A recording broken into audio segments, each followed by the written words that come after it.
អ្នកដែលពងស្ដាប់ចា podcast បងអ្នកដែលពិបាកស្ដាប់ថាបងរៀបចំផែនការជីវិតមិនបាទថានៅពេលដែលយើងនិយាយអំពីផែនការជីវិតយើងនិយាយអំពីគោលដៅនៅពេលដែលយើងនិយាយអំពីគោលដៅពាក្យហ្នឹងធំហ៎បងអីគេគោលដៅមនុស្សយើងធ្វើការត្រូវមានគោលដៅសម្រាប់មកឲ្យស្រួលស្ដាប់គោលដៅគឺជាការងារដែលយើងត្រូវធ្វើផែនការត្រឡប់មកវិញទៀតអីគេបងផែនការនិយាយតែពីផែនការគឺការងារក្នុងដៃងាយស្រួលបំផុតអញ្ចឹងបានន័យថានៅពេលដែលយើងចង់ប្រកែកធ្វើផែនការគឺយើងប្រកែកធ្វើការងារនៅក្នុងដៃរបស់យើងនឹងឯង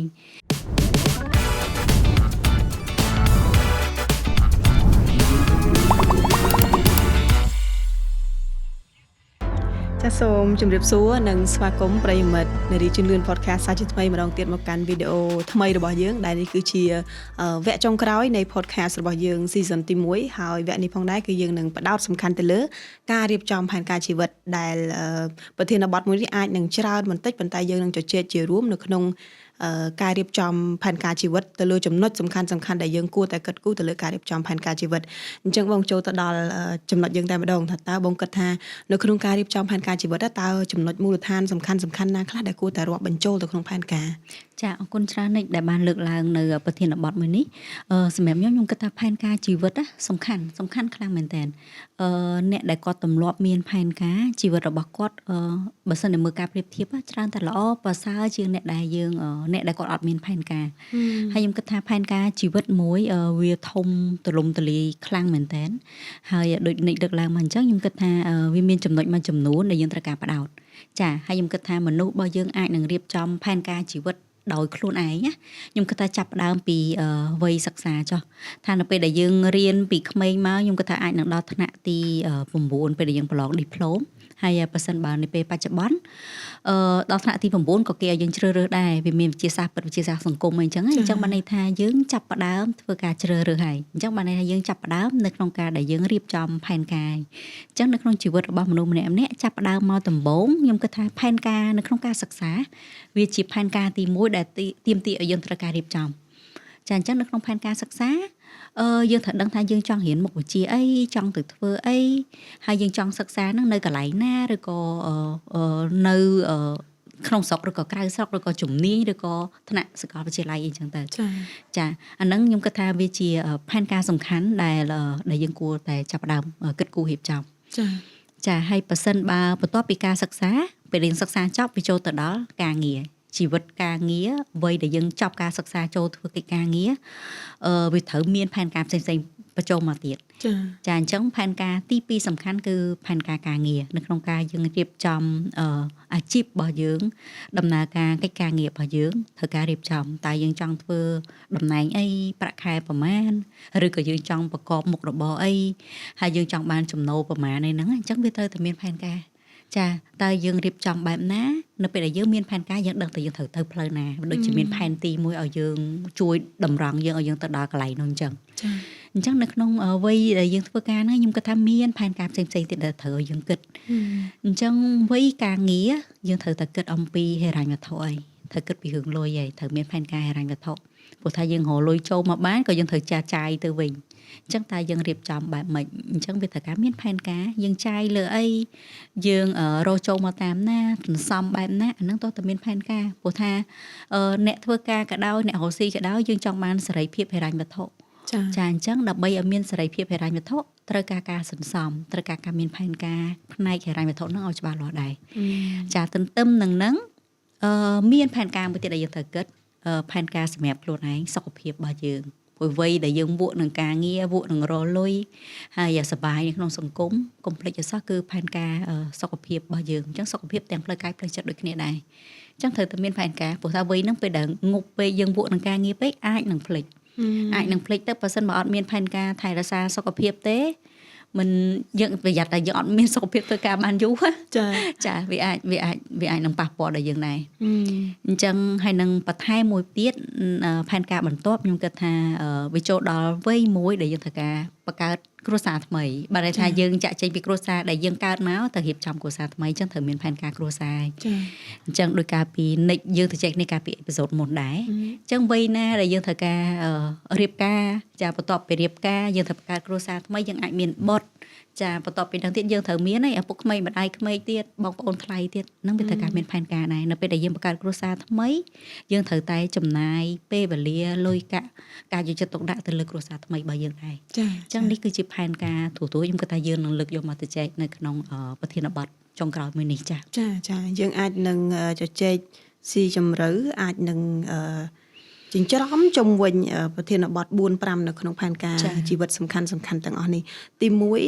ខ្ញុំចង់ផ្ដោតទៅលើការអប់រំក៏ពិតយើងមានអេពីសូតមួយរបស់យើងដែលយើងបានជជែកពីការអប់រំសម្រាប់ស្ត្រីហើយប៉ុន្តែសម្រាប់ផែនការនៅក្នុងការអប់រំវិញបាញ់និយាយពីករណីរបស់បងជាក់ស្ដែងមកតើសម្រាប់បងផែនការនៃការអប់រំរបស់បងវាមានរូបរាងឬក៏លក្ខណៈយ៉ាងម៉េចដែរចាខ្ញុំគិតថាប្រហែលជាពេលនោះអាការពីជំនាន់របស់ខ្ញុំអត់បានមានផែនការសិក្សាល្អអញ្ចឹងទៅវាធ្វើឲ្យលទ្ធផលយើងបានមកវិញក៏អត់ល្អដែរអញ្ចឹងបានន័យថាយើងរៀនខុសជំនាញយើងមកធ្វើការខុសពីជំនាញដែលយើងរៀនចាតែពេលអញ្ចឹងទៅផលវិបាកខ្ញុំអាចនឹងចែកពីផលវិបាកដែលខ្ញុំទទួលគឺនៅពេលដែលយើងធ្វើកិច្ចការងារខុសពីជំនាញដែលយើងរៀនធ្វើយើងយឺតជាងគេអញ្ចឹងបើសិនបើការដែលខ្ញុំរៀនខ្ញុំអាចនឹងមានផែនការល្អខ្ញុំដឹងថាយើងចង់ធ្វើអីខ្ញុំគិតថាខ្ញុំអាចនឹងទទួលបានលទ្ធផលល្អជាងហ្នឹងប្រហែលជាអាចនឹងខុសពីនិចដែលនិចមានផែនការនៅក្នុងការសិក្សាមិនទាំងស្រុងទេបងមែនតើទៅស្រៀងគ្នាដែរខ្ញុំក៏ដូរជំនាញច្រើនដែរអញ្ចឹងចំណុចទាំងមួយខ្ញុំអាច relate ជាមួយបងដែរខ្ញុំក៏មានអារម្មណ៍ថាខ្ញុំដើរយឺតជាងគេមកជំហានដែរប៉ុន្តែខ្ញុំគិតត្រឡប់មកវិញថាខ្ញុំអត់ចង់ឲ្យខ្លួនឯងបាក់ទឹកចិត្តដោយសារតែរឿងហ្នឹងព្រោះខ្ញុំគិតថាខ្ញុំសុខចិត្តចាយពេលវេលាច្រើនប៉ុន្តែនៅទីបំផុតទៅយើងបានធ្វើអីដែលយើងស្រឡាញ់ពិតប្រាកដអញ្ចឹងខ្ញុំឲ្យតម្លៃទៅលើអានឹងច្រើនជាងហើយនៅពេលដែលយើងបានធ្វើអីដែលយើងស្រឡាញ់ទៅយើងដើរបានឆ្ងាយហើយវាមិនមែនទៅបាត់ទេយើងគ្រាន់តែឆ្លងកាត់ដំណាក់កាលនៃការអប់រំនឹងហើយយើងផុតដំណាក់កាលហ្នឹងយើងចូលដំណាក់កាលមួយទៀតដល់យើងភ្លេចអាហ្នឹងឯងសម្រាប់ខ្ញុំនៅតែប្រកាន់ខ្ជាប់យ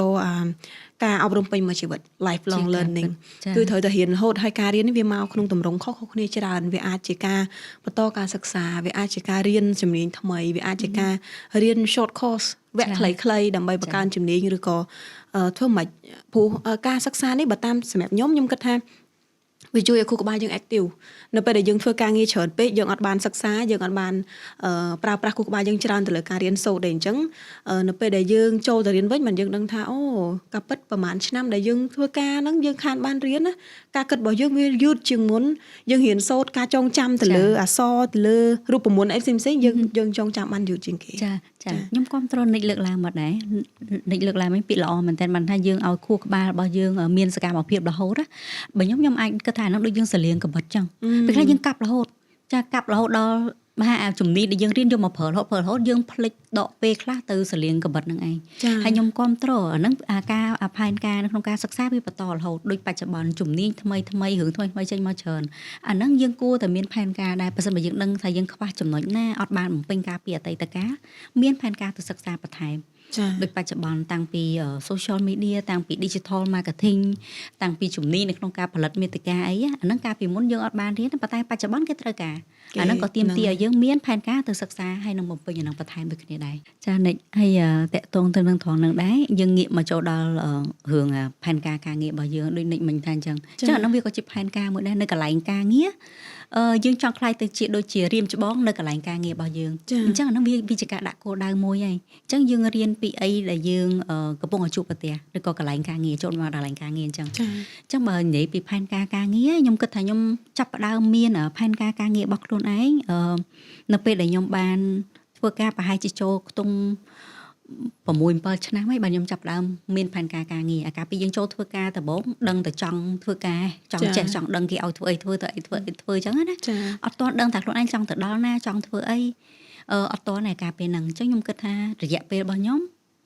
បើសិនជាអាចបានគិតមុននឹងតិចប្រហែលជាល្អទេដែរយើងចេះគិតរៀងយឺតចាអញ្ចឹងនៅពេលដែលយើងអត់ទាន់មានផែនការអញ្ចឹងបើសិនតែរៀនរៀបផែនការមុនអាចនឹងល្អច្រើនអញ្ចឹងធ្វើការបានចូលដល់6 ឆ្នាំអីហើយបានចាប់ដើមគិតថាអូយើងចង់ធ្វើការអញ្ចឹងមែនចេះរៀនសួរបញ្ជាក់ខ្លួនឯងហើយព្យាយាមផ្សារភ្ជាប់អ្វីដែលខ្លួនឯងកំពុងតែធ្វើរាល់ថ្ងៃជាមួយនឹងចំណង់ចំណូលចិត្តហើយនឹងគោលដៅរបស់ខ្លួនឯងដែរអញ្ចឹងធ្វើការនៅកន្លែងក្រុមហ៊ុនមួយផ្សារភ្ជាប់ទាំងបេសកកម្មរបស់ក្រុមហ៊ុនហើយនិងបេសកកម្មជីវិតខ្លួនឯងដែរយើងចង់ទៅដល់នឹងមែនអត់យើងចង់ខ្លាយទៅជាអញ្ចឹងទេហើយនឹងខ្ញុំគិតថាល្អមួយទៀតវាជាផែនការដូចនិចដែរគឺបានថាខ្ញុំចង់ខ្លាយទៅជាដូចទៅជានរណាម្នាក់នៅកន្លែងធ្វើការរបស់ខ្ញុំដែរអាហ្នឹងវាជាផ្នែកមួយដែលជំរុញផ្លូវចិត្តឲ្យយើងចង់ទៅដល់នឹងដែរចាអញ្ចឹងកន្លែងការងារគឺគួរតែចាំបាច់ ត្រូវមានហើយដោយសារតាសម្រាប់ខ្ញុំឲ្យតម្លៃទៅលើអាជីវិតកន្លែងធ្វើការដោយសារខ្ញុំជាមនុស្សជួយធ្វើការអញ្ចឹងខ្ញុំឲ្យតម្លៃខ្លាំងទៅកន្លែងការងារចា៎អញ្ចឹងហើយបានខ្ញុំត្រូវការជ្រើសរើសកន្លែងការងារណាដែលយើងពេញចិត្តវាផ្សារភ្ជាប់ជាមួយនឹងបេសកកម្មប្រចាំខ្លួនឯងបើសិនបើកន្លែងការងារហ្នឹងមានទិសដៅចក្ខុវិស័យខុសពីខ្លួនឯងក៏ខ្ញុំគិតថាខ្ញុំត្រូវការទៅរកកន្លែងផ្សេងដែរចាពិតមែនបងព្រោះមែនតើបើយើងគិតមែនតើយើងចំណាយពេលនៅកន្លែងធ្វើការប្រៀបដូចជាផ្ទះទី2របស់យើងអញ្ចឹងផ្ទះទី1របស់យើងគ្រាន់តែនិយាយអក្រក់ស្ដាប់យើងដូចជាគ្រាន់តែគេងគ្រាន់តែស្នាក់នៅពេលយប់ហើយព្រលឹមឡើងគឺយើងងើបទៅធ្វើការអញ្ចឹងយើងចាយពេលសឹងតែមួយថ្ងៃនៅកន្លែងធ្វើការអញ្ចឹងវាសំខាន់មែនតើនៅក្នុងការជ្រើសរើសបរិស្ថានការងារដែលសមស្របជាមួយនឹងចំណង់ចំណូលចិត្តរបស់យើងទើបយើងអាចនៅបានយូរអង្វែងហើយនៅក្នុងការរៀបចំនេះដែរបើសម្រាប់បទពិសោធន៍ផ្ទាល់ខ្លួនរបស់ខ្ញុំខ្ញុំមានផែនការរបស់ខ្ញុំថាខ្ញុំនៅកន្លែងហ្នឹងខ្ញុំដាក់គោលដៅថាខ្ញុំគួរនៅប្រហែលឆ្នាំហើយក្នុងរយៈពេលប្រហែលឆ្នាំហ្នឹងខ្ញុំ break down មកទូចទៀតថាមួយឆ្នាំដើម្បីសម្រេចបានគោលដៅហ្នឹងតើយើងត្រូវធ្វើគេខ្លះឆ្នាំទី2តើត្រូវធ្វើគេខ្លះឆ្នាំទី3តើត្រូវធ្វើគេខ្លះនិយាយឲ្យសួរស្ដាប់ទៅនៅ MS ខ្ញុំនៅបាន3ឆ្នាំអីហើយប៉ុន្តែ2ឆ្នាំដំបូងនោះគឺនៅជា part time កាលហ្នឹងនៅរៀនបដាហើយធ្វើការបដាតែអត់តន់រាប់ចូលទេខ្ញុំគិតថាខ្ញុំអត់រាប់ចូលព្រោះពេលហ្នឹងយើងដកបទពិសោធន៍ផងយើងរៀនផងខ្ញុំចាប់ដើមរាប់ចូលគឺនៅពេលដែលខ្ញុំចាប់ដើមចូល full time គឺមួយឆ្នាំអញ្ចឹងមិនលាក់បាំងបងទេ3ឆ្នាំនេះខ្ញុំបែងចែកផ្សេងគ្នាឆ្នាំទី1ជាឆ្នាំដែលខ្ញុំ invest ខ្ញុំហៅថាជាឆ្នាំដែលខ្ញុំ invest គឺអីក៏ដោយមានអីក៏ដោយដែលត្រូវឲ្យខ្ញុំធ្វើត្រូវឲ្យខ្ញុំជួយបានធ្វើឲ្យខ្ញុំរៀនបានគឺខ្ញុំនឹងធ្វើបើទោះបីជាអត់ទាន់មាន benefit អត់ទាន់មានប្រាក់ខែសមស្របជាមួយនឹងអ្វីដែលខ្ញុំធ្វើក៏ដោយអញ្ចឹងឆ្នាំទី1ជាឆ្នាំដែលខ្ញុំ invest ឆ្នាំទី2ជាឆ្នាំដែលខ្ញុំចាប់ដើមដកថយបន្តិចឧទាហរណ៍ការងារខ្ញុំធ្វើ10ខ្ញុំចាប់ដើមដកថយមកត្រឹម7ត្រឹម8មិនមែនថាយើងដកទាំងអស់ហើយយើងដកក្នុងកម្រិតមួយដែលយើងនៅតែអាចរក្សាគុណភាពការងារយើងបានប៉ុន្តែយើងពង្រឹងគុណភាពការងារយើងវិញយើងចំណាយពេលតិចជាងមុនតែការងារយើងធ្វើបានលឿនជាងមុនហើយពេលហ្នឹងក៏ជាពេលដែលយើងត្រូវចាប់ដើមគិតលើ benefit ដែរឆ្នាំទី3ការងារប្រហែលជាអាចជាថយជាងមុនតិចទៀតប៉ុន្តែជាឆ្នាំដែលយើងធ្វើឲ្យគេស្គាល់ស្នាដៃយើងកាន់តែច្រើនអញ្ចឹងសម្រាប់ខ្ញុំនៅក្នុងការងារខ្ញុំដាក់គោលដៅ3ឆ្នាំហ្នឹងហើយបន្ទាប់ពី3ឆ្នាំហ្នឹងទៅគឺត្រូវវិលទៅគោលដៅអប់រំមកវិញហើយសម្រាប់ខ្ញុំវាទៅមកអញ្ចឹងចាល្អមែនតើហើយខ្ញុំគិតថាខ្ញុំបានស្ដាប់ហ្នឹងក៏សប្បាយចិត្តដែរប៉ះសិនបើក្មេងស្រីគាត់ចេះរៀបចំល្អិតល្អន់អញ្ចឹងគាត់ដឹងថាគាត់ត្រូវទៅណាគាត់ដឹងថាគាត់ចង់បានអីហើយគាត់ដឹងថាគាត់ត្រូវបានទទួលអីត្រឡប់មកវិញអាហ្នឹងវាជារឿងល្អមួយល្អមែនតើសម្រាប់ក្មេងស្រីហើយខ្ញុំគិតថាជីវិតការងារគាត់នឹងជួបរឿងរ៉ាវច្រើនហើយនៅក្នុងវ័យការងារហ្នឹងហើយតម្រូវឲ្យគាត់ទៀមទានៅក្នុងការគិតរត់តែល្អិតល្អន់ចាជាពិសេសកន្លែងធ្វើការដែលគាត់រើសមិត្តភ័ក្តិនៅកន្លែងការងារដែលគាត់ត្រូវខ្សែគប់ហើយនឹងមិត្តភ័ក្តិដែលខុសពីកន្លែងការងារដែរព្រោះថាវ័យហ្នឹងយើងត្រូវមានផែនការច្រើនជាងនឹងទៀតអញ្ចឹងអ្វីកន្លែងដែលយើងនៅអ្នកដែលយើងខ្សែគប់ហ្នឹងវាសិតតែមានផលជះទៅលើផែនការជីវិតរបស់យើងទាំងអស់ចាបន្ទាប់ពីការងារទៅ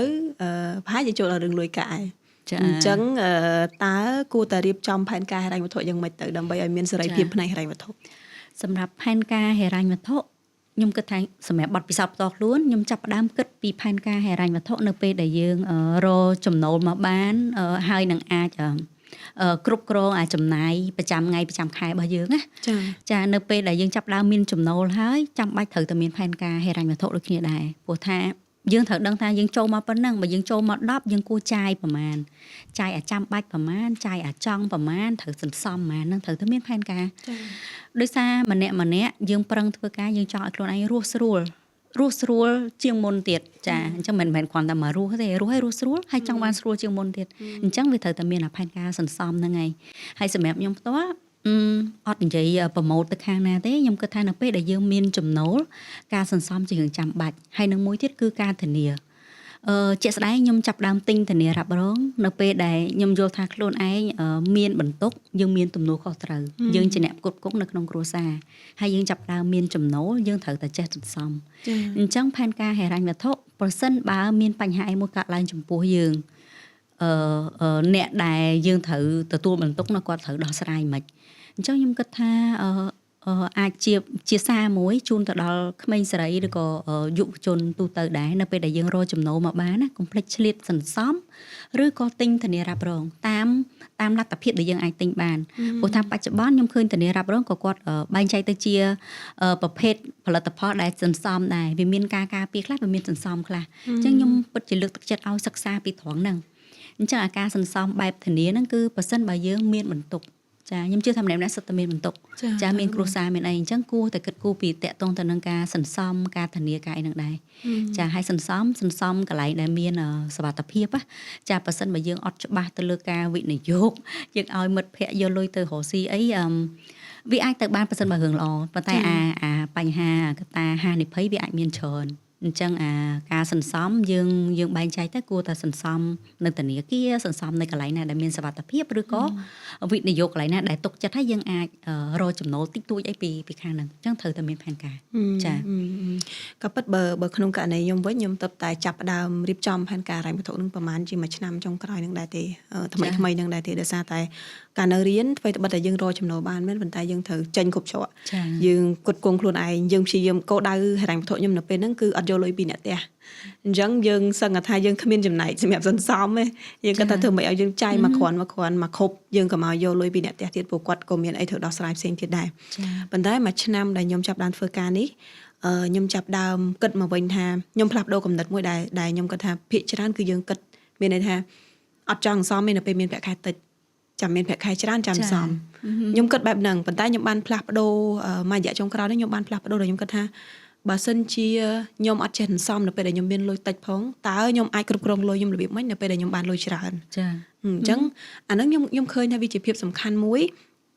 ហើយយើងមានឧបករណ៍ជួយជំនួយខ្លះទៅព្រោះឥឡូវ digital ខ្វះអីguide មកកណោរបៀបនៃការណែនាំសន្សំធ្វើម៉េចឲ្យមានប្រសិទ្ធភាពគួរបែងចែកលុយរបៀបម៉េចវិធីសាស្ត្រ50 30 20គេមានវិធីសាស្ត្រច្រើនណាស់ដែលស័ក្តិសមទៅតាមស្ថានភាពរបស់យើងជាក់ស្ដែងអញ្ចឹងនៅក្នុងការសន្សំបច្ចុប្បន្នរបស់ខ្ញុំមានច្រើនកញ្ចប់ប៉ុន្តែអត់ច្រើនទេតិចធ្វើម៉េចឲ្យតែយើងមានទម្លាប់សន្សំកញ្ចប់ទី1គឺសម្រាប់ emergency package ចាបដិអាសន្នគ្រាអាសន្នណាមួយដែលយើងត្រូវការចាំបាច់កញ្ចប់នេះបើយើងនិយាយចូលដល់ technical ហ្មងគឺយើងសន្សំយើងគិតថាក្នុងមួយខែតើយើងចាយជាប្រចាំអស់ប្រហែលមួយខែឧទាហរណ៍បើសិនជាយើងចំណាយ300ក្នុងមួយខែអញ្ចឹង emergency package នេះយ៉ាងហោចណាស់គួរតែមាន3ខែនៃប្រាក់ដែលយើងចំណាយប្រចាំខែអាប្រាក់នេះគឺយើងទុកសម្រាប់ការពារនៅពេលដែលយើងបាត់បង់ការងារយើងមានហានិភ័យគ្រោះថ្នាក់ការងារណាមួយដែលយើងមើលអត់ឃើញអញ្ចឹងយ៉ាងហោចណាស់បើយើងបាត់បង់ការងារយើងមានរយៈពេល3ខែនៅក្នុងការស្វែងរកការងារថ្មីអញ្ចឹងលុយហ្នឹងគឺអត់ប៉ះហ្មងទុកចោលនៅហ្នឹងហ្មងអញ្ចឹងមានន័យថាបើសិនជាមួយខែ300អញ្ចឹងយើងត្រូវសន្សំឲ្យបាន900ហើយទុកលុយហ្នឹងនៅហ្នឹងហ្មងកញ្ចប់ទី2សន្សំសម្រាប់គោលដៅអនាគតខ្ញុំឥឡូវខ្ញុំចាប់ផ្ដើមគិតគូរដល់ការរៀន master អញ្ចឹងខ្ញុំគិតថាយើងនៅក្នុងស្រុកយើងអាចធ្វើនេះធ្វើនោះបានប៉ុន្តែបើយើងទៅក្រៅស្រុកយើងអត់លុយមិនកើតចាអញ្ចឹងយ៉ាងហោចណាស់យើងគួរមានលុយខ្លះយើងទៅដល់នោះយើងនឹងប្រឹងស្វែងរកទៀតហើយយើងអាចនឹងធ្វើការងារអីផ្សេងៗទៀតប៉ុន្តែយើងត្រូវមានលុយខ្លះដើម្បីសគួរយើងទៅដល់នោះយើងអាចទៅយកលុយអ្នកផ្ទះមកទៀតទេព្រោះយើងដល់វ័យនោះហើយយើងកាន់តែត្រូវឯករាជ្យខ្លួនឯងទៀតហើយអញ្ចឹងកញ្ចប់នឹងមួយគឺធានានៅពេលដែលយើងចេញទៅក្រៅយើងធានាថាយើងមានមកកញ្ចប់សម្រាប់សគួរថាយើងអាចរស់នៅក្រៅប្រទេសបានកញ្ចប់ផ្សេងទៀតជាកញ្ចប់សន្សំរយៈពេលខ្លីនៅពេលយើងចង់បានអីមួយចង់ដើរលេងចង់ទិញរបស់របរណាមួយអញ្ចឹងយើងកំណត់ឲ្យថារបស់ហ្នឹងតម្លៃប៉ុណ្ណាហើយ breakdown មកមួយខែគួរដាក់ចូលប៉ុណ្ណាមួយទៀតដែលសំខាន់ដែរកញ្ចប់សន្សំសម្រាប់ដើរលេងខ្ញុំចូលចិត្តដើរលេងហើយខ្ញុំគិតថាការងារដែលខ្ញុំធ្វើរាល់ថ្ងៃនេះក៏ប្រឈមនឹងការដោះស្រាយបញ្ហារហូតការងារអីក៏បាក់ដែរមែនតើបងប៉ុន្តែគ្រាន់ថាប្រភេទមនុស្សយើងត្រូវការចង់ explore អីថ្មីយូរម្ដងយើងត្រូវការមើលឃើញបរិយាកាសអីថ្មីដើម្បីបាន creative ព្រោះយើងធ្វើការក្នុង creative ចាអញ្ចឹងខ្ញុំកំណត់ថាយ៉ាងហោចណាស់3ទៅ4ខែម្ដងខ្ញុំអាចដើរលេងបានអញ្ចឹងយើងកំណត់ទៅ3 4ខែយើងត្រូវការបាត់ចិត្តប៉ុន្មានដើម្បីដើរលេងបើលោបាត់ចិត្តដែរទេយើងដើរលេងម្ដងយើងវាយថាយើងចាយអស់100ចុះអញ្ចឹងមួយខែសន្សំ$20 ទៅ$30ទៅចាគ្រប់ហើយប៉ុណ្ណឹងអាហ្នឹងការរៀបចំផ្ទាល់ខ្លួនខ្ញុំចាល្អមែនតើនិចតាក់ទងទៅនឹងផែនការដែលនិចលើកឡើងមកមិញហើយខ្ញុំអាចនឹងលើកឡើងភាសាទៀតតាក់ទងនឹងផែនការដើរលេងព្រោះថាអាហ្នឹងវាចូលផែនការរបស់យើងបន្ទាប់ហើយអាសុខភាពផ្លូវចិត្តផ្លូវកាយរបស់យើងហ្នឹងអញ្ចឹងការដើរលេងហ្នឹង ដែលនិចរៀបចំហ្នឹងក៏វាជាផ្នែកមួយនៅក្នុងការរៀបចំផែនការសម្រាប់សុខភាពរបស់យើងដែរទាំងសុខភាពផ្លូវចិត្តនិងសុខភាពផ្លូវកាយរបស់យើងចាអញ្ចឹងការដើរលេងមិនដើរលេងទាំងអស់សុទ្ធតែអត់ល្អទេចាដើរលេងមានរឿងល្អកុំឲ្យតែដើរលេងជ្រុលតែពាក្យតែពេកទេជ្រុលពេកដែលវាអត់ល្អអញ្ចឹងយើងធ្វើការវាទាមទារឲ្យយើងមានផែនការនៅក្នុងការសម្រាកដែរដើរលេងពេលខ្លះទៅក៏យើងមានការចំណាយមួយចំនួនតាក់ទងទៅនឹងសុខភាពយើងទាំងកាយទាំងចិត្តឧទាហរណ៍អ្នកខ្លះគាត់ស្រឡាញ់តាក់ទងទៅនឹងការហាត់ប្រាណការអីគាត់ត្រូវមានហើយអាហ្នឹងក៏មានផែនការដែរគេគាត់ត្រូវបង់ membership fee គាត់ត្រូវទិញញ៉ាំអាហារសុខភាពដើម្បីរូបរាងកាយរបស់គាត់អីហ្នឹងគឺសុទ្ធតែចំណាយជាមួយនឹងលុយផងមានផែនការដែលយើងត្រូវធ្វើអាហ្នឹងផងចាហើយបើសិនបើតាក់ទងទៅនឹងផែនការសុខភាពផ្លូវចិត្តទៀតរឹតតែរឿងចាំបាច់ព្រោះថាវ័យដូចនិចវ័យដូចខ្ញុំឯនេះគឺវ័យដែលយើងកំពុងធ្វើការងារផ្នែកផ្សេងៗមកពាក់ព័ន្ធរបស់យើងទាំងច្រើនអញ្ចឹងទាំងផ្លូវកាយផ្លូវចិត្តរបស់យើងទាមទារឲ្យយើងមើលថែរក្សាដែរអញ្ចឹងវាត្រូវមានផែនការដូចនិចលើកឡើងមកមិញល្អមែនតើ3-4 ខែឬក៏យើងត្រូវការដើរលេងម្ដង2 ខែឬក៏យើងដើរលេងម្ដងឬរៀងរាល់ខែយើងអាចនឹងជួបជុំមិត្តភ័ក្តិទៅចែករឹកអីម្ដងញ៉ាំកាហ្វេញ៉ាំអីអញ្ចឹងណាអាហ្នឹងក៏សុទ្ធតែជាផែនការចាអញ្ចឹងដល់ពេលដែលមានផែនការច្បាស់លាស់វាជួយយើងច្រើនចាហើយនឹងមួយទៀតចង់លើកអំពីផែនការផ្លូវចិត្តហ្នឹងការថែរក្សាសុខភាពផ្លូវចិត្តរបស់យើងខ្ញុំពិតជាគាំទ្រឲ្យប្អូនស្រីក្មេងស្រីឬក៏អ្នកដែលនៅក្នុងវ័យសិក្សាមានទីប្រឹក្សាមាន mentor អ្នកដែលយើងអាចទៅជែកជាមួយបានអ្នកដែលយល់ចិត្តរបស់យើងអ្នកដែលយើងអាចចែករំលែករឿងដែលយើងមិនសប្បាយចិត្តបញ្ហាឬក៏សុំមតិយោបល់បានអញ្ចឹងម្នាក់គួរតែមានគួរតែមានបើសិនបើអត់ទាន់មានទេអាចចែករំលែកជាមួយនឹងអ្នកដែលគេអត់ស្គាល់យើងទៅព្រោះតែបច្ចុប្បន្នវាមានច្រើនដែរចាមិនថា social media ឬក៏កម្មវិធីខ្លះគេឲ្យយើងទៅសេសារនិយាយរឿងក្នុងចិត្តអីណាគួរមានអញ្ចឹងអាហ្នឹងគឺផែនការថែរក្សាសុខភាពផ្លូវចិត្តរបស់យើងដែរយើងអាចគិតថានៅពេលដែលយើងមានបញ្ហាផ្លូវចិត្តតើយើងទៅពិភាក្សាជាមួយអ្នកណាតើយើងធ្វើអីដើម្បីកុំឲ្យយើងមានសម្ពាធឬក៏ភាពស្មុគស្មាញណាអញ្ចឹងខ្ញុំធ្លាប់ឃើញអីគេដាក់កំសាន្តគេថាបើសិនបើយើងមិនចង់ពិបាកចិត្តបើសិនបើអ្នកចង់សប្បាយចិត្តសូមកុំពិបាកចិត្តអញ្ចឹងធ្វើម៉េចកុំឲ្យពិបាកចិត្តហ្នឹងវាទាមទារយើងមានផែនការចានិចរៀបចំបានល្អខ្ញុំគិតថាហ្នឹងក៏ជួយសុខភាពផ្លូវចិត្តដែរយើងមានផែនការធ្វើការយើងមានផែនការដើរកម្សាន្តដែរចារឿងហ្នឹងបើស៊ីជម្រៅទៅវាមានរឿងច្រើនទៀតហើយវិធីសាស្ត្រមានច្រើនមិនតតែខ្ញុំនិយាយរឿងការងារមួយចោះអាហ្នឹងខ្ញុំហៅថាជាផែនការផ្ទាល់ខ្លួនខ្ញុំហៅថា romanticize ធ្វើឲ្យអាជីវិតដែលយើងរស់នៅភាពជានៅលាវរបស់យើងហ្នឹងវាមាន romantic ណា romantic មិនមែនតតែមានដៃគូបាន romantic កើតទេយើងខ្លួនឯងក៏យើងអាចធ្វើឲ្យជីវិតរបស់យើងហ្នឹងវាទៅមកកម្រិតទៀតកុំឲ្យវាធុញទ្រាន់ជាមួយនឹងជីវិតខ្លួនឯងការសម្រាកនេះខ្ញុំឲ្យទៅជាវិធីច្រើនខ្ញុំអាចជ្រើសរើសឧទាហរណ៍បើសិនជាខ្ញុំមិនសមកញ្ចប់ហ្នឹងបាន100ឧទាហរណ៍ខ្ញុំអត់បានទៅដើរលេងនៅខេត្តមែនប៉ុន្តែ100ហ្នឹងខ្ញុំអាចធ្វើអីសម្រាប់មួយថ្ងៃហ្នឹងជួល condo គេនៅបំពេញមួយកន្លែងទៅហើយនៅក្នុងហ្នឹងយើងប្រើ room service យើងកំងអីមកញ៉ាំយើងហែលទឹកយើងទទួលសេវាកម្ម massage របស់គេយើងនៅហ្នឹងយើងឲ្យខ្លួនឯងទទួលអារម្មណ៍ princess treatment មួយថ្ងៃមើលហើយចេញមកវិញចាំយើងធ្វើការទៀតអាហ្នឹងវិធីរបស់ខ្ញុំអាហ្នឹងមានមួយទៀតខ្ញុំមានបងស្រីម្នាក់ដែលដូចបងលើកឡើងមិញហ្នឹងថាជា mentor គាត់ដូចជាអ្នកទីប្រឹក្សារបស់ខ្ញុំម្នាក់អញ្ចឹងនៅពេលដែលមានបញ្ហាអីខ្ញុំតែងទៅរកគាត់ហើយពីរអ្នកខ្ញុំចូលចិត្ត massage ដូចគ្នាអញ្ចឹងនៅពេលដែលទៅរកគាត់ម្ដងទៅ massage ចាប់ដើមគេង massage ហ្នឹងចាប់ដើមនិយាយគ្នាអូយរឿងអីខ្លះនិយាយគ្នាទៅដល់ពេលចប់ពី massage ហ្នឹងមកយើងធូរទាំងផ្លូវចិត្តយើងធូរទាំងផ្លូវកាយយើងវាមានកម្លាំងមកវិញនៅក្នុងការបន្តដំណើរយើងទៅមុខទៀតណាចុះបងវិញបើសិនជាមានបញ្ហា stress រឿងការងារអីបងដោះស្រាយរបៀបម៉េចទៅអត់សូវខុសពីនិចទេខ្ញុំគ្រប់គ្រងសកម្មភាពទាំងអស់ហ្នឹងហើយចង់ប្រាប់ថាប្រហែលជាបងប្អូនស្រីខ្លះគាត់អត់ដែរធ្វើអញ្ចឹងតែឯងដូចយ៉ាងនេះគេហៅដូច staycation អញ្ចឹងចាទៅ treat ខ្លួនឯងទៅ massage ទៅ relax ទៅកំសាន្តកន្លែងតែឯងក៏យើងអាចទៅបានដែរចាហើយគ្រាន់តែយើងត្រូវការជ្រើសរើសកន្លែងដែលមានសុវត្ថិភាពសម្រាប់យើងចាអានឹងយើងត្រូវការស្រាវជ្រាវបន្តិចទៅហើយនឹងមួយទៀតមាន mentor ចាមានអ្នកដែលយើងអាចទៅចែកជាមួយបានទាំងរឿងការងារទាំងរឿងផ្លូវចិត្តគួរតែមានចាអាហ្នឹងខ្ញុំគិតថាវាមានប្រសិទ្ធភាពព្រោះមនុស្សយើងធ្វើកែមិនក៏ដោយ ក៏វាមានអាកលៈមួយវាជាប់សោដែរពេលខ្លះយើងព្យាបដោះខ្លួនឯងដល់ចេញណាចាយើងវាងប់ងល់នៅត្រង់ហ្នឹងពេកមើលអត់ឃើញដល់ពេលយើងទៅជួបមួយនឹងអ្នកដែលយើងអាចទៅចែកបានគាត់មើលពីចម្ងាយមកគាត់អាចនឹងរកឃើញវិធីសាស្ត្រផ្សេងឲ្យយើងដោះចេញពីអាសោមួយហ្នឹងចាអញ្ចឹងខ្ញុំគិតថា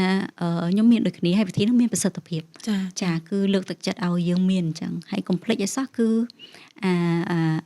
treat ខ្លួនឯងឲ្យមានភាពប្រសើរឡើងណាចាគឺសំខាន់មែនតើ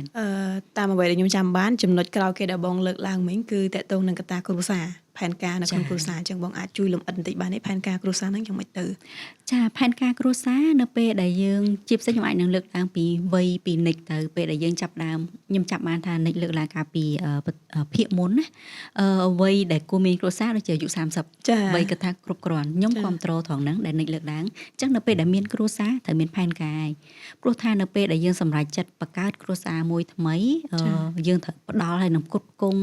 មើលថែរក្សាគ្រួសារថ្មីរបស់យើងហ្នឹងគឺជាអាទិភាពហ្មងអញ្ចឹងត្រូវតែមានផែនការនៅក្នុងការដែលយើងមានជីវិតពីររួមគ្នាអញ្ចឹងការសម្រេចចិត្តក៏ជាការសម្រេចចិត្តរួម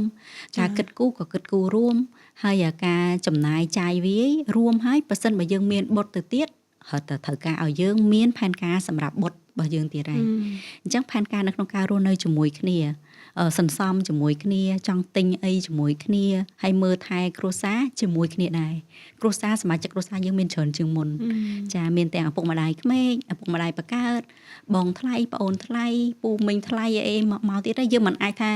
យើងបង្កើតគ្រួសារមកយើងនៅដាច់តែឡែកណាយើងរស់នៅក្នុងសង្គមវាជាបណ្ដុំនៃមនុស្ស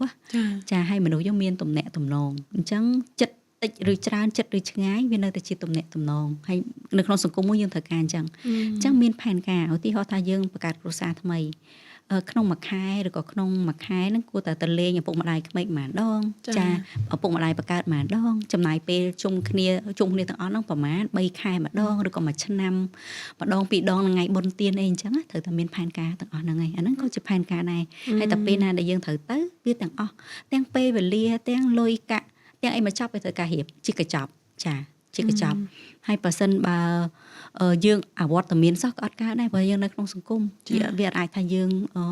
អត់ទាន់មានលុយបើសិនតែយើងអត់រៀបចំយើងអត់ទៅលេងក៏ដែរក៏អត់កើតដែរហ្នឹងពេលដែលយើងមានគ្រួសារហ្នឹងត្រឹមតែមនុស្ស2នាក់ឯណាចុះនៅពេលដែលយើងមានបុត្រទៀតអញ្ចឹងតើមកកូនតែមានកូនហើយយើងត្រូវការគ្រប់គ្រងកូនរបស់យើងការចំណាយសពគ្រប់បែបយ៉ាងហើយតែកូនកាន់តែធំការរៀបចំផែនការគឺចំណាយច្រើនផែនការក៏ច្រើនដូចគ្នាដែរអាហ្នឹងសិតតែទាមទារឲ្យយើងរៀបចំផែនការចាត្រឡប់មកវិញយើងបានជជែកទៅលើមូលដ្ឋានគ្រឹះសំខាន់ដែលយើងគិតថាជាធាតុចូលសំខាន់នៅក្នុងការរៀបចំផែនការអនាគតធ្វើមិនទៅដើម្បីឲ្យផែនការទាំងអស់វាបានជោគជ័យមានន័យថាយើងរៀបចំហើយយើងមិនបានជាការគ្រោងទុកប៉ុន្តែយើងអាចធ្វើវាបានជោគជ័យហើយប្រសិនបើវាមិនជោគជ័យតើយើងគួរលើកទឹកចិត្តខ្លួនឯងយ៉ាងម៉េចដើម្បីនៅតែបន្តផែនការហ្នឹងព្រោះខ្ញុំជឿថាផែនការវាអាចចេះទៅតាមលំដាប់ដូចយើងរៀបរាប់ឯងវាអាស្រ័យទៅលើស្ថានភាពជាក់ស្ដែងជួនកាលគាត់ចាប់ដើមពីរឿងគ្រួសារមុនឬក៏ចាប់ផ្ដើមមកពីសុខភាពគាត់មុនហើយបានបកត្រឡប់ទៅការអប់រំវិញឧទាហរណ៍អញ្ចឹងបើសិនជាបែបហ្នឹងថាតើគាត់គួរតែត្រៀមផ្លូវចិត្តឬក៏ការយល់ឃើញយ៉ាងម៉េចដែរដើម្បីឲ្យនៅតែអាចសម្រេចឬក៏ផ្សារភ្ជាប់ជាមួយនឹងគោលដៅជីវិតទាំងអស់ហ្នឹងបានចាតកតងទៅនឹងការរៀបចំឬក៏អនុវត្តឲ្យផែនការនឹងមានប្រសិទ្ធភាពខ្ញុំគិតថាខ្ញុំឲ្យអាទិភាពទៅលើផែនការចាខ្ញុំគិតថាខ្ញុំនៅតែគិតថាមានផែនការល្អជាងអត់ផែនការប៉ុន្តែផែនការដែលខ្ញុំរៀបចំហ្នឹងវាអាចបត់បែនបានតាមស្ថានភាពជាក់ស្ដែងអញ្ចឹងបានន័យថាយើងរៀបចំផែនការអាផ្លូវចិត្តរបស់យើងកុំឲ្យថាវាផ្ដោតទៅលើនឹងខ្លាំងពេកត្រូវតែអញ្ចឹងណាអញ្ចឹងវាទៅជាវាប៉ះពាល់ដល់ខ្លួនយើងវិញយើងនឹងបង្កើតទៅជារឿងអីផ្សេងបញ្ហាអត់សុបាយចិត្តតូចចិត្តអីផ្សេងអញ្ចឹងមានផែនការគឺជារឿងដែលល្អបំផុតប៉ុន្តែផែនការហ្នឹងវាអាចបត់បែនបានដែរចាអញ្ចឹងនៅក្នុងកិច្ចការងារហ្នឹងបើសិនបើវាបត់បែនយើងទទួលយកហើយព្យាយាមដោះស្រាយចាដោះស្រាយហើយបើមានផែនការហើយមួយទៀតដើម្បីមានប្រសិទ្ធភាពតតែអនុវត្តត្រូវតែធ្វើអញ្ចឹងវាអាចនឹងផ្ដោតទៅលើវិន័យផ្ទាល់ខ្លួនហ្នឹងហើយនឹងសមត្ថភាពនៅក្នុងការដោះស្រាយបញ្ហាការសម្របសម្រួលហើយនឹងការសម្រេចចិត្តផ្សេងអញ្ចឹងខ្ញុំគិតថាមានប្រសិទ្ធភាពគឺតតែអនុវត្តដាក់វិន័យផ្ទាល់ខ្លួនហ្នឹងវាអាចជួយវាជំរុញឲ្យមានប្រសិទ្ធភាពខ្ញុំគិតថាចំណុចហ្នឹងដែលគួរឲ្យលើកឡើងមកចាធ្វើម៉េចទៅដើម្បីពង្រឹងផ្លូវចិត្តខ្លួនឯងការពារបើសិនជាផែនការយើងវាអត់សម្រេចទៅតាមគោលដៅដែលយើងដាក់ក្រុងទុកធ្វើម៉េចទៅបង ខ្ញុំពីបទពិសោធន៍ជាក់ស្ដែងខ្ញុំមានដែរជួនកាលយើងផែនការទៅអញ្ចឹងវាអត់ដើរដូចដែលការដែលយើងរៀបចំទេ ចា៎ អញ្ចឹងដំបូងវាអាចនឹងប៉ះពាល់ផ្លូវចិត្តថាមិនបានទៅជាអញ្ចឹងប៉ុន្តែទាញត្រឡប់មកវិញ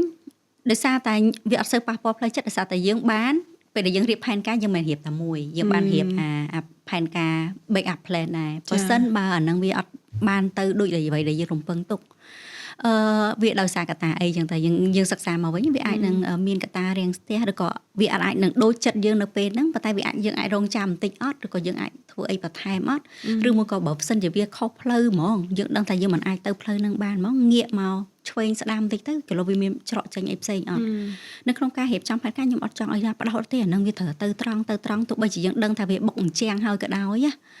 ខ្ញុំបើសិនបើពីខ្ញុំបើសិនបើដល់ផ្លូវតលបុកអញ្ចឹងខ្ញុំព្យាយាមតើខ្ញុំអាចទម្លុះអញ្ចឹងនឹងបានទេរកវិធីសាស្ត្រមួយចំនួនឲ្យអស់លទ្ធភាពហើយបើអត់ទេខ្ញុំត្រូវដាក់ deadline ខ្លួនឯងដែរអូខេអានោះទៅលេងបានហើយមើលឆ្វេងស្ដាំមើលមានច្រកអីផ្សេងអត់អញ្ចឹងខ្ញុំគិតថានៅពេលដែលទទួលយកព្យាយាមកែខៃដោះស្រាយបញ្ហាវាអាចជាចំណុចមួយដែលអត់ឲ្យយើងបាក់ទឹកចិត្តដែរចា៎ពីខ្ញុំទៅវិញខ្ញុំចង់ចូលរួមចំណុចមួយចំនួនដែរនៅក្នុងការរៀបចំផែនការអនាគតនេះព្រោះវាមានច្រើនយើងត្រូវគិតច្រើនទៅលើផែនការអនាគតប៉ុន្តែខ្ញុំលើកទឹកចិត្តឲ្យមានការរៀបចំផែនការរយៈពេលវែងហើយផែនការរយៈពេលខ្លីឧទាហរណ៍បើសិនជាយ៉ាងហោចណាស់មានត្រឹម5ឆ្នាំនៅពេលដែលយើងមាន5ឆ្នាំហើយយើងចាំយើង break down នេះថាដើម្បីសម្រេចគោលដៅ5ឆ្នាំហ្នឹងតើមួយឆ្នាំត្រូវធ្វើអីអញ្ចឹងចាប់ដើមបែកតទៀតដែរបើមួយឆ្នាំហ្នឹងដើម្បីសម្រេចអាហ្នឹងតើមួយខែយើងត្រូវធ្វើអីបើសិនជាខ្ញុំដាក់គោលដៅថាឆ្នាំហ្នឹងខ្ញុំត្រូវអានសៀវភៅបាន3ក្បាល20ក្បាលអញ្ចឹងតើក្នុងមួយខែខ្ញុំអានបានប៉ុន្មានក្បាលដើម្បីឲ្យគ្រប់ថាមួយឆ្នាំខ្ញុំអានបាន20ក្បាលអញ្ចឹងវាបែងចែកបែបហ្នឹងអាហ្នឹងមានន័យថាយើង break down task នៅពេលដែលយើងគិតទៅយើងអត់បាន break down រូបភាពយើងវាធំពេក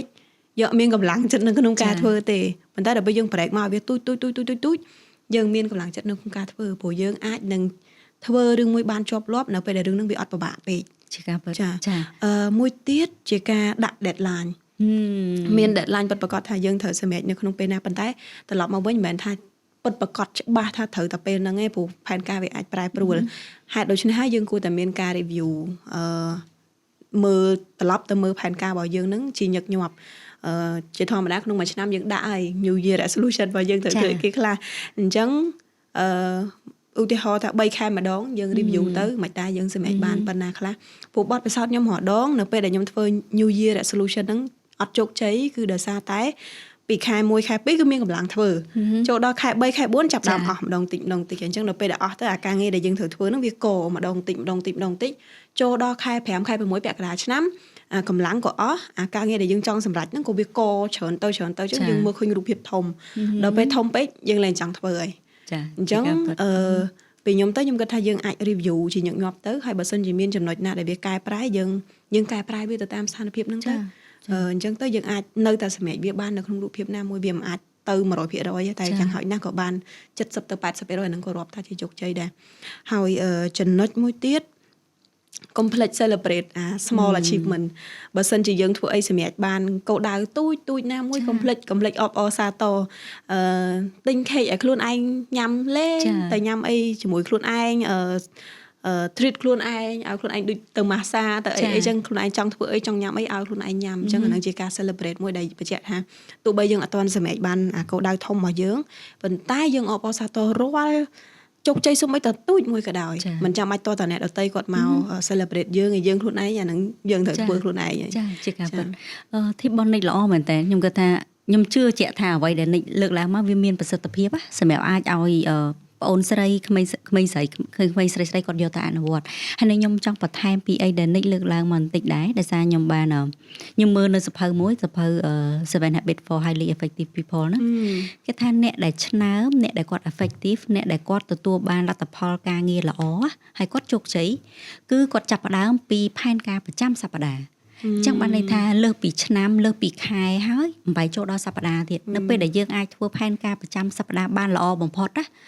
យើងអាចរៀបចំផែនការធំទៅបានហើយអញ្ចឹងបើសិនបើអ្នកដែលពងស្ដាប់ចា podcast បងអ្នកដែលពិបាកស្ដាប់ថាបងរៀបចំផែនការជីវិតមិន